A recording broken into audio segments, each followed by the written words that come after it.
Wizara ya Maji, Nishati na Madini Zanzibar imezindua mfumo wa ukusanyaji wa taarifa wa vyanzo vya maji. Hii ni Chum TV, usisahau kusubscribe, kulike, kucomment na kushare. Mimi ni Fatma Rajab. Chanzo kikubwa cha maji katika kisiwa chetu ni fresh water ambayo yapo kwenye ground. Kwa hiyo ni vyema kuweza kuyafahamu kiwango cha maji ambacho kipo, lakini na pia kuweza kukimonitor hicho kiwango na ili kiweze kugawiwa kwa watumiaji. Lakini hii data ama huu mfumo unatusaidia sisi kwanza kuwa na records ambazo zinatusaidia sisi katika utayarishaji aidha wa miradi pale ambapo tunataka kudesign miradi na kuweza kukabiliana na changamoto mbalimbali ambazo zinahusiana na maji. Tunafahamu sasa hivi katika dunia tuna changamoto kubwa katika masuala ya global warming. Changamoto zinazohusiana na mabadiliko ya tabia nchi ambayo yanaathiri vyanzo vya maji, yanaathiri maeneo mengi tu. Kwa hiyo huu mfumo ambao tunao sasa utatupa viashiria ambavyo sisi sasa vitatuwezesha kuweza kusimamia vizuri katika kuhakikisha kwamba maji yanapatikana, lakini pia yanagawiwa kwa watumiaji katika hali nzuri. Mfumo umelenga Zanzibar nzima, scope ya mfumo ni Zanzibar nzima, Unguja na Pemba, ambapo ndani ya mfumo sasa unakuta vitu vingi vinavyohusiana na maeneo ambayo yako potential kwa ajili ya maji, maeneo ambayo yana maji mengi, maeneo ambayo kuna changamoto ya kupotea kwa maji, maeneo ambayo tayari yameshaanza kuingiliwa na maji ya chumvi, maeneo ambayo ni hatarishi katika masuala ya kuyatumia maji kwa wingi.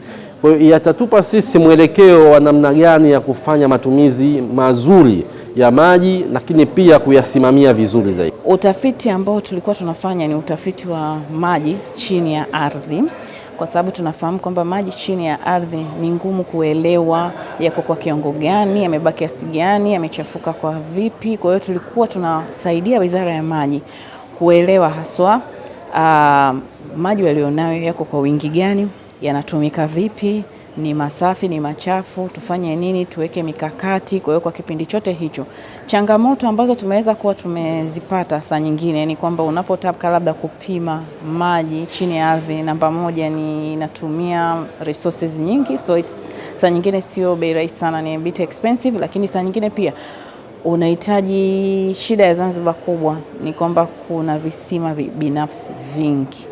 Kuingia kwenye watu ndani ya nyumba zao kuweza kupima visima binafsi vina hali gani, hapo kidogo sio rahisi kama ambavyo tulikuwa tunawaza itakuwa, kwa sababu wengi wanaviendesha vile visima bila kuviregister Wizara ya Maji, kwa hata hawapendi sana uweze kuelewa. Lakini tumegundua vitu vizuri ambavyo vitaenda kuwasaidia Wizara ya Maji kuendesha na kumiliki maji vizuri kwa ajili ya future generation. Katika kukamilisha zoezi hilo tumechukua takriban muda wa miezi 7 kuanzia kwenye kukaa pamoja na wizara kuweza kutengeneza wazo mpaka kufikia mfumo kuwa kamili kwa 100%. Na katika kufanya hivyo tumepitia changamoto nyingi, lakini naweza nikanukuu changamoto ambazo kidogo zilileta shida sasa katika kuzitatua. Lakini cha kwanza ni upatikanaji wa data, kwa sababu mifumo kama hii kutengeneza lazima uwe na sample ya data ambayo ndio unaweza ukaitumia kwa ajili ya kudesign ule mfumo.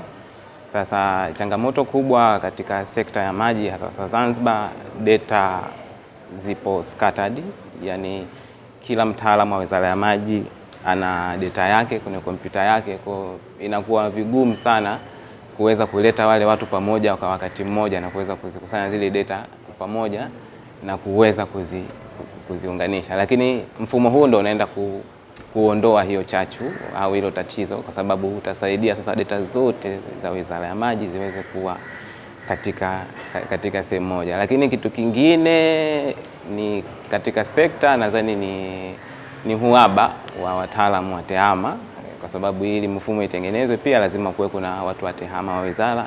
Yes, wapo lakini hawatoshelezi. Kwa hiyo ilikuwa ni changamoto nyingine ambayo ilisaidia sasa, ilibidi tu outsource baadhi ya wataalamu wengine wa TEHAMA ili waweze kutimu hapo na timu ya wizara ya TEHAMA pia pamoja na sisi, ili tuweze kuhakikisha mfumo huu tunautengeneza. Lakini pia sisi tukishamaliza kutengeneza tukaukabidhi kwa wizara wenyewe, timu ya wizara ya TEHAMA uweze kuuendesha kwa 100% bila kuhitaji usaidizi wetu.